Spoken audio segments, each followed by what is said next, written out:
Hi అండి. Welcome to our channel Shiva Reddy Pagadala. ఇప్పుడు మన రాష్ట్రానికి సంబంధించిన ఒక 4 రాజ్యసభ సీట్లు ఖాళీ కాబోతున్నాయి అనమాట. ఆ 4లో 3 వచ్చేసి వైఎస్ఆర్‌సీపీ పార్టీ, ఒకటొచ్చేసి టీడీపీది. ఆ ఒకటి టీడీపీ నుంచి సానా సతీష్ కుమార్ గారు. ఇంకా వైఎస్ఆర్ పార్టీ నుంచి ఒక 3 వచ్చేసి చూసుకుంటే ఆళ్ళ అయోధ్య రామిరెడ్డి, ఇంకా పరిమళ నత్వాని, పిల్లి సుభాష్ చంద్రబోస్. ఈ 4 ఖాళీలు అవుతున్నాయి అనమాట. ఈ 4లో ఇప్పుడున్న పరిస్థితిని బట్టి చూసుకుంటే 4 మళ్ళీ కూటమి ప్రభుత్వానికి వస్తాయి. ఆ 4లో బీజేపీ 2 అడుగుతున్నారంట. ఒకటి ఎలాగైనా మళ్ళీ సానా సతీష్ బాబుని రెన్యువల్ చేస్తారు టీడీపీ వాళ్ళు. ఇంకా ఒకటి మాత్రం జనసేనకి ఇస్తున్నారు. కాకపోతే ఇక్కడ పరిస్థితి ఏంటంటే జనసేన చూజ్ చేసుకున్న క్యాండిడేట్ వరస్ట్ అన్నమాట. అంటే వాళ్ళ యొక్క the way they are choosing ఎంపిక అనేది చెత్త. ఎందుకంటే ఇప్పుడు ఇంతకు ముందు కూడా చూసాం, ఎమ్మెల్సీ వాళ్ళకి ఇచ్చారు. వాళ్ళ అన్న ఏంటంటే నాగబాబుకి ఇచ్చుకున్నారు. వాళ్ళ అన్న నాకు తెలిసి వాళ్ళ అన్న కంటే ఈ పార్టీలు ఎక్కువ కష్టపడిన వాళ్ళు లేరా? చాలామంది ఉన్నారు, ఎంత కింద లెవెల్ నుంచి కష్టపడుతున్న వాళ్ళు. వాళ్ళకి కానీ ఇచ్చుంటే జనసేన మీద నాకు ఒక మంచి అభిప్రాయం వచ్చేది.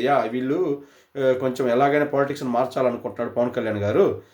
అందరినీ వాళ్ళని వీళ్ళని మొత్తం ఆ సామాజిక వర్గం ఈ సామాజిక వర్గమే కాకుండా అన్ని సామాజిక వర్గాలను సమానంగా చూస్తున్నాడు అని నాకు ఒక మంచి అభిప్రాయం వచ్చేది. కానీ ఇప్పుడు వాళ్ళ అన్నకే ఇవ్వడం వల్ల నాకు అంతగా మంచి అభిప్రాయం ఏం లేదు దాని మీద. ఎందుకంటే ఆయన ఎమ్మెల్సీ స్టేచర్ ఉన్న క్యాండిడేట్ అయితే కాదు, ఏది పడితే అది మాట్లాడతాడు. ఎందుకులే ఆయన గురించి అనవసరం, నేను టాపిక్ డైవర్ట్ చేయాల్సిన అవసరం లేదు.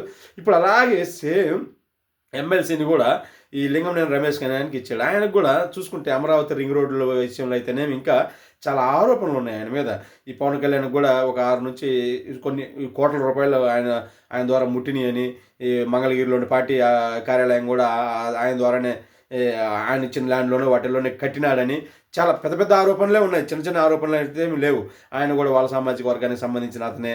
ఇలా చూసుకుంటే మళ్ళీ ఇది ఒకటి వచ్చేసి రెడ్డి పార్టీ, ఒకటి వచ్చేసి కమ్మ పార్టీ, ఒకటి వచ్చేసి కాపు పార్టీలని ఇట్లా కులముద్రలాగానే పడిపోతున్నాయి అనమాట. సరే, ఆ రెడ్డి పార్టీని కమ్మ పార్టీని పక్కన పెడితే ఈయన వచ్చి నేను ప్రశ్నిస్తానని రాజకీయాల్లోకి వచ్చిన ఆయన, నేను మార్పు తెస్తానని రాజకీయాలు వచ్చిన ఆయన, మరి ఈయన కూడా వాళ్ళ పందాన్ని ఎంచుకున్నాడు కదా. అదే కాపులను ఎంకరేజ్ చేసుకుంటా, అదే సొంత కుటుంబ సభ్యులను ఎంకరేజ్ చేసుకుంటా వెళ్ళిపోతున్నాడు కదా. వాళ్ళు కాకుండా సరే కాపులకు ఇచ్చుకున్నా కానీ కింద స్థాయి నుంచి కష్టపడిన వాళ్ళకి ఇచ్చుకోవచ్చు కదా.